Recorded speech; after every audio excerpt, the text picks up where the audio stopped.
Hello all, my name is Reggie Gacken and I want to welcome you to the second webinar in the 2019 Family Webinar Series. I am the Assistant Director for the First Year Center, and tonight I am joined by my two colleagues, Will Andrews, Associate Director for Residential Life, and Greg Minner, Executive Director of Dining Services. We are excited you have chosen to join us for tonight's conversation. Some information before we get started. First, you will notice that we have given you the ability to submit messages to us during this webinar using the chat function. Please use this feature to ask us questions. These questions will only be seen by staff in the First Year Center and our panelists, Will and Greg. Two of our graduate students are helping to field these questions. We will answer those we find applicable to the audience as a whole on this webinar, and we'll respond to more nuanced or personal questions via email later this week. Let's go ahead and make sure you know how to use the chat feature. Send us a chat with the place that you're watching from, and we will name a few of these places on air. Second, this webinar is being recorded live. After finishing tonight, we will upload this webinar and frequently asked questions on the topic to the families.woostel.edu website. Lastly, in a moment, we will hear from Will and Greg about the services offered by both Residential Life and Dining Services. If something either of our panelists says sparks a question, don't forget to chat us. After hearing from Will and Greg, we will move into the Q&A portion of the evening. Before passing things along to our panelists, I want to share some of the places people are joining us from. We have families tuning in from Washington, D.C., Atlanta, Georgia, and Seattle, Washington, among others. Now, since I know you all want to hear more about our housing and dining resources, I will turn over to Will to first talk about Residential Life. Great. So to kind of share with you a little about Residential Life, students are going to be participating with living in our residential colleges. And on this slide here, it kind of highlights each and every one of which home they're going to be living in when they come to Washington University. So we have a total of 10 res colleges, and each college has a shield, color, and mission statement that they're going to learn when they come to Washington University. So on the move-in day of August the 17th, when you arrive to campus, we're going to have volunteers here to help move your son or daughter into campus. And yeah, it's a very fun and exciting day with a lot of energy and we hope great weather. Here's kind of a map of our South 40 campus. Again, each one's highlighted in each individual color of where those buildings are located. And we've actually sent this in a mail to all of the families. So you'll have this when you arrive to campus on the 17th. Some things to talk about are what's coming into the room. We have extra long beds, twin-size beds that the students will be living in. They're carpeted, each come with a desk or a chair, blinds, windows, all the amenities that they would need to call their home away from home here at WashU. All of our buildings have heating and air conditioning, wireless internet, and so yeah. Things that students should consider bringing are alarm clocks, backpacks, so forth, all on this list. Some things they shouldn't bring is, again, AC. Yes, it's hot in St. Louis, but we have plenty of AC for each of the students. They should bring no candles, no water beds, just the basic things that are here on this list. And again, you'll receive this in the mail, and it's also on the First Year Center website. I wanted to share with you a couple of our traditional room spaces. And here in a couple of these photos, you can see what some of our students have done to really create their residential hall as their home. So These pictures, again, hopefully will inspire you and your student of what potential your room could be when you come. And this is kind of a really good example of what a traditional room looks like. Here are some examples of our modern rooms. And again, one thing I want you all to understand is all of these rooms are very similar and very much alike. It's all about what the student brings to the experience and to the space. So I encourage them to be creative, and we have a competition that we run each year where students have an opportunity to kind of show off their space, and we encourage them to participate in it. If you want to get in contact with us here at Residential Life, our hours are listed here, our number, and of course our email address. And we encourage you all to follow us on Facebook, Twitter, and or Instagram. The other piece is, this is an example of when you're on our website, some areas of where you can learn more about each of the residential college, and also where your student will get very important information about where they're living. On our site, we list out our staff members. So we have residential college directors. Those are master level individuals that live in the hall and kind of manage. We also have live-in faculty that live in the residence halls also. And then of course we have RAs, student technology coordinators, that are there to assist your student in their experience at WashU. And all of this resources are on our website for each of our residential colleges. Information that they're going to become very used to is their housekeeping cleaning schedule. So our staff comes in weekly, and again, it lists there the times and days of when they're going to be in to clean the spaces, and kind of the items of what they clean when they come in. And again, all of this is available on our website. Requests, as far as if things break in their room or just requesting, we have a maintenance request form online, and that's where your student will log on to submit any maintenance requests, such as if a light bulb goes out. They would go on here and submit that request on our website. And then for anything pertaining to the housing portal, to submit requests such as a room change or a meal plan change. All of those requests go through our WashU housing portal, which they have access through WebStack. And then,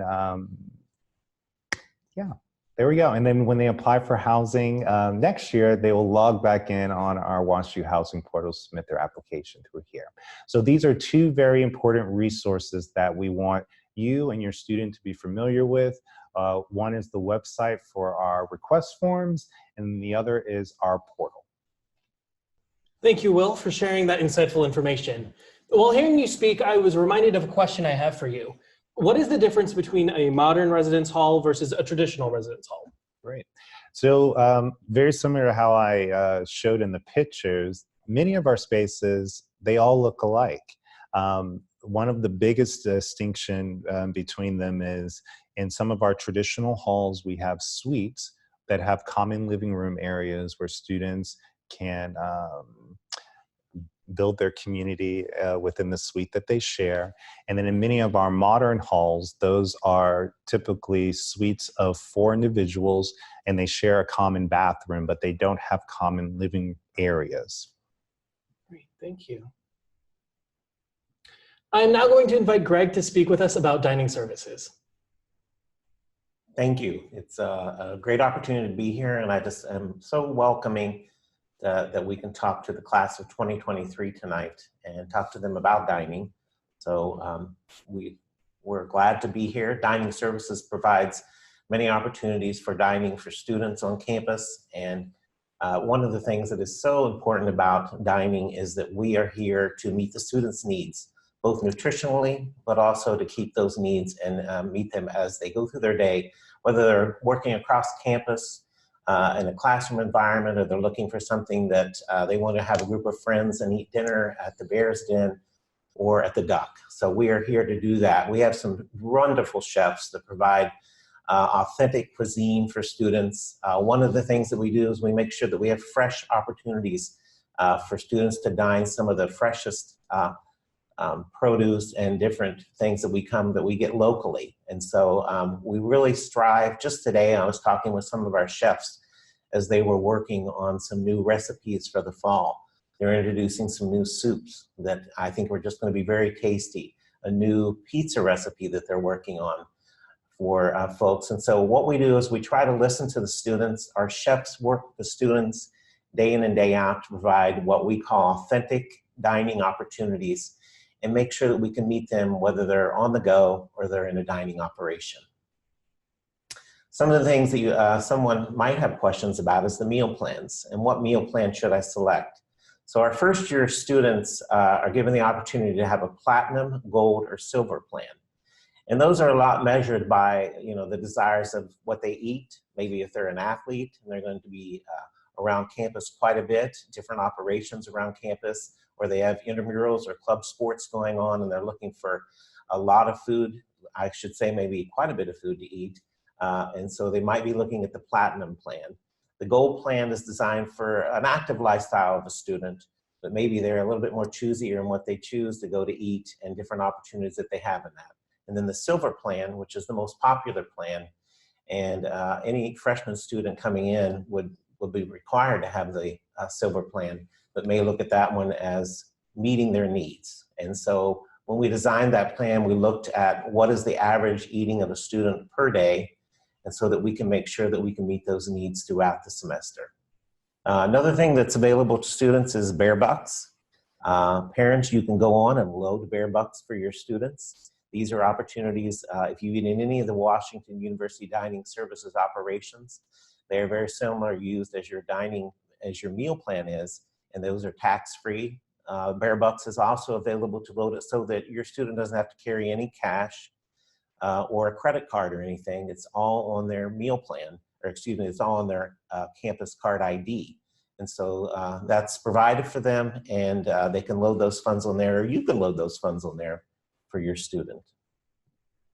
One of the things that we get often asked is, what about my special diet or something that I might be allergic to, or I'm looking to make sure that I eat a certain way on campus. And so you will see as you look at the menus online and you come into a dining operation on campus that we have what are called icons that you can see and look and see if you maybe have an allergen or something like that, or you're trying to stay away from certain things. Maybe tree nuts are not a part of your diet, so that you can see that this may contain that, or maybe soy or contains eggs or something like that that you're looking for that you don't want to eat. We also have special diet designations. So if you're on campus and you're dining at one of the operations across campus and you're looking for certified kosher or halal meals, those are marked in the pre-packs for you. If you're a vegan or you're eating vegan or vegetarian, we have those proudly marked for you so that you can see them when you come up to look at a selection. One of the other things is Bear Balance. So we're always concerned about nutrition. We want to make sure that you get the most out of your meal plan. And so you would see this icon across campus. If you're looking to make sure that your meals are balanced with 2 ounces of protein, 2 ounces of whole grain, and fruit, if you're making sure that you are eating a balanced meal, all you have to do is look for the Bear Balance symbol, and that'll provide you with looking at those meals as you go out throughout the day. Another is Bear's Choice. Bear's Choice, if you are concerned about high calories from fat, or you're looking for things with less sodium, these are entrees and sandwiches that are marked so that you can see that right on them. And a lot of these are plant-based. A lot of students are looking for plant-based items and proteins. And so you can see these that are clearly marked on the sandwiches and the salads that you might pick up across campus. We also have a registered dietitian on staff, so that if you would like to have someone speak to you specifically about your special dietary needs, you can contact us at diningservices@woostel.edu. So if you're out and about on campus and you're looking for a place to eat, we have 12 different locations across campus.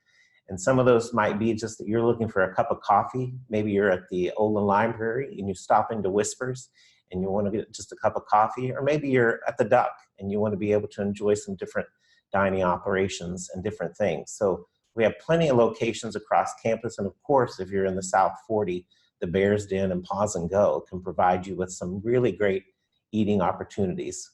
We also have 2 new locations this fall opening up. One of them is called Parkside Cafe, which is on the east side of campus. If you're down near where Brookings Drive was, you'll see now the Chinook Pavilion as you come in, as you're visiting campus. And the Chinook Pavilion will have the Parkside Cafe.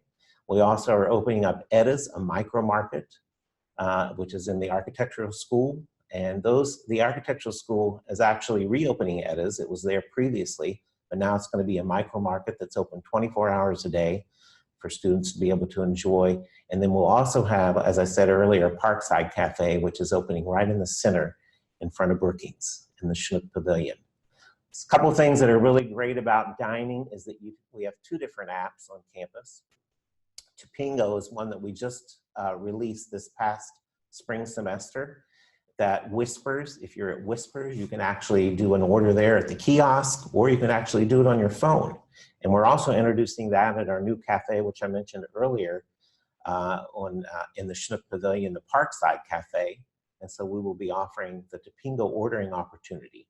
If you're moving about campus and if you're going to the Duck, or you're going to the Village or the Bears Den and you want to put your order in early, we have what's called Get Food.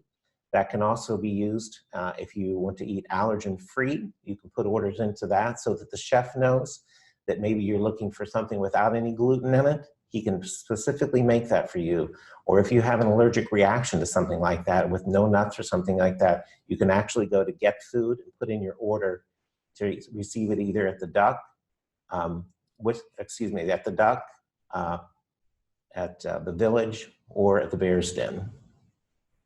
So as always, if you're looking for information or you want to talk to one of our chefs or something like that, you can always reach us at diningservices.wooster.edu. We also have a phone number on the screen that you can contact us. Our chefs are here to help you and make sure that your dining opportunities are the best at any university that you've ever been to. And we are very proud of that. So we hope that you enjoy dining. Thank you, Greg, for sharing that information. Well, hearing you speak, I thought of a question I have for you. Will there be food options open on campus for those students who may need to stay over, say, winter break? Yes, what we do is we try to find out students that are staying for the winter break. So we want to make sure that if they are here, that we do have dining options for them on campus. Now, we don't have all the 12 locations open, but we do have opportunities for them to eat on campus while they're here during the holiday season or the holiday break or winter break. Great. And where can I find that information if I were a student staying over Thanksgiving break or something like that? Well, you can find it on the dining app. You go there, or you can also find it on the website. Okay. Great. And we make that information available to students on the digital TVs and the locations across campus. Amazing. Thank you.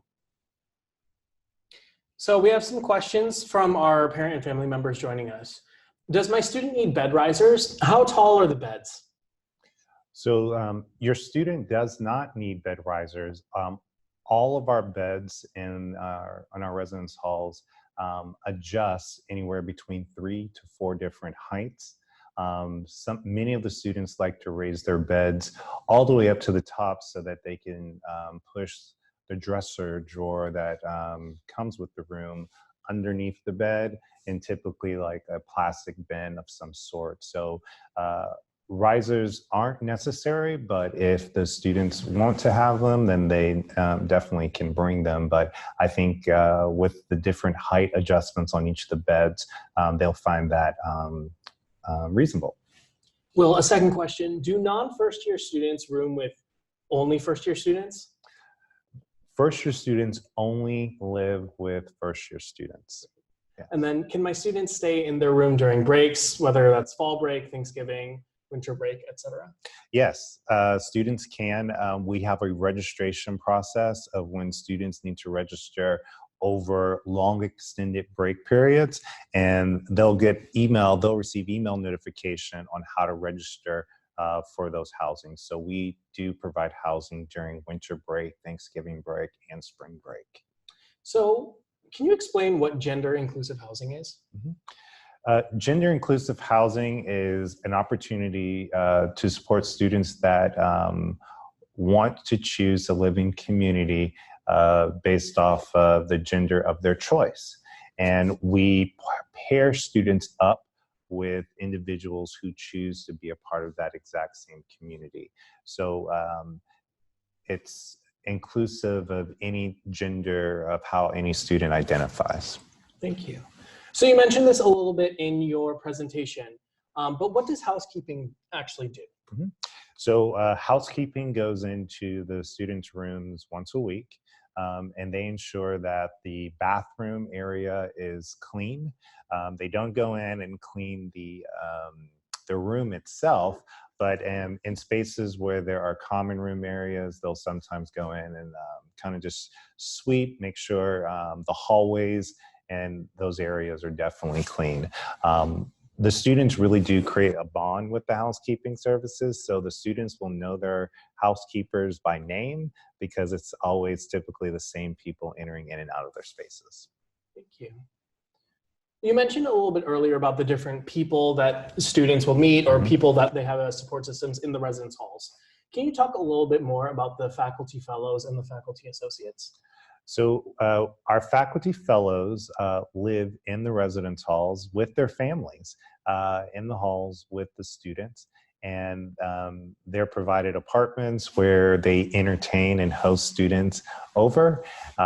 So that's that group of, and then our faculty associates are individuals outside of the classroom that have, that work with our students, bringing academics into the residence halls. Wonderful. Is there a laundry room in each of the residence halls? Yes, laundry is on every building within the residence halls. So we have plenty of washers and dryers, and students, all they use is their BareBucks card to be able to access and pay for laundry. Moving over towards the dining services pieces, do meal points roll over? They roll over from fall semester to spring semester, yes. Great. And then in terms of my student using their meal points, would we be able to be reimbursed for unused meal points, or how does that work? Although we don't reimburse at the end of the year, what we do is we monitor the students and how they're using their meal plan so that we make sure that they are getting the best for their opportunities in whatever meal plan that they choose. And so what we do is make sure that the student sees every time that they use it or have a transaction with their meal plan, they can see how many dollars they actually have on it. And they can adjust up or down by in the first 2 weeks of a decision on what, maybe they need a bigger meal plan because they're using that. So what we do is we kind of give them that information up front so that they know as they move into the semester that they can monitor their own dining. So now they have this meal plan and they have that responsibility to be able to decide when they're eating and how much they're going to eat. Yeah. So, and one of the great things about your portal is that you additionally not only have how many points that they have left, but also the suggested number of points based off of how far in the semester those students have been. So great. So. Are meal points the same thing as BareBucks? Can you explain a little bit more about that? No, your meal plan is one of them that you've chosen, like whether you have the gold, the platinum, or the silver, and that has so many points or dollar value to that you can use in all the dining and the WashU dining operations that we have on campus. And so BareBucks is loaded separately so that that's used for, like Will had mentioned, in your laundry, to do your laundry, or maybe to buy books in the bookstore.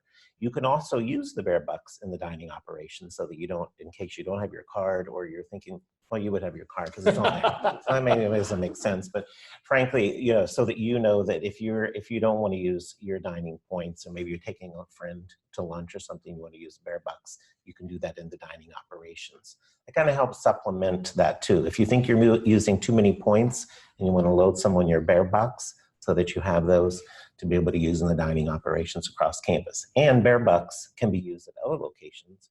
If you go onto the card.wusto.edu, that'll show you different locations that you can actually use your BareBucks at across campus and off campus. Thank you. If a student runs out of meal points, are there other payment options in terms of the meal point area, or would you suggest the BareBucks? How would that work? I would suggest them going to the Bear Bucks, or as they're looking at that in their first 2 weeks of being on campus, that they're monitoring what they're using. If they see that they might need to do that, maybe they want to up the meal plan, or they could get in contact with us. We would be happy to sit down with them, talk to them about their meal plan that they've chosen, making sure that they're getting the best bang for their buck, basically. I just say that out of the meal plan so that they can eat all across campus when they need to, and that they can use the meal plan to its best efficiency. Great. So, do all foods have a list of ingredients associated with them? yeah, everything, when you go to the app or you look on the dining, you can see those ingredients that are listed on there. Anything that we put onto the system that students will be able to eat, it will have a list of ingredients. It'll also tell you the allergens. And if we change something like that, we change it in the system before it gets out to the students so that they can actually see what they are eating. So. Thank you. Do you train your staff about allergies and common food restrictions? Absolutely. All of them go through food safety and food handling so that they know. They also are there to help students. And if they have a question that a student comes up to them and asks, they are told, make sure that you bring a manager or someone close that they can talk with the student about that to make sure that they're meeting their dining needs. Great, thank you. We are going to ask one last question for the evening. As a reminder, any questions we were not able to answer during this webinar will be addressed via email directly to the person who posed the question.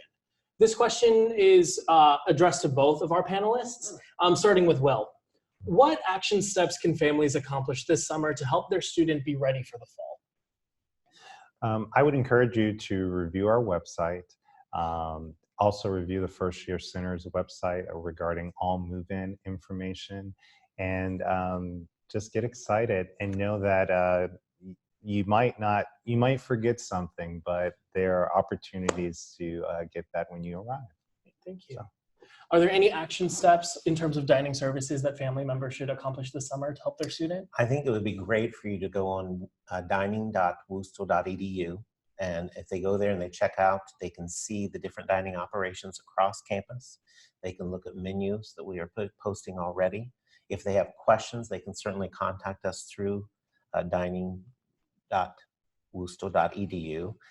They can send us an email and we will get back to them. Maybe if they have special dietary needs that they would like for us to address, we can get in touch with our registered dietitian and they can talk to them about that, and our executive chefs, to make sure that they're getting their dining needs met. Great. Thank you. Well, and Greg, the information you have provided this evening was extremely helpful. I am confident families of students in the class of 2023 learned a lot from your presentations. Families, we hope you learned valuable information this evening. Stay tuned for our next webinar, a conversation with Student Financial Services, occurring on Wednesday, July 17th at 5:30 p.m. You can register for this webinar at families.woostel.edu. We'll see you then.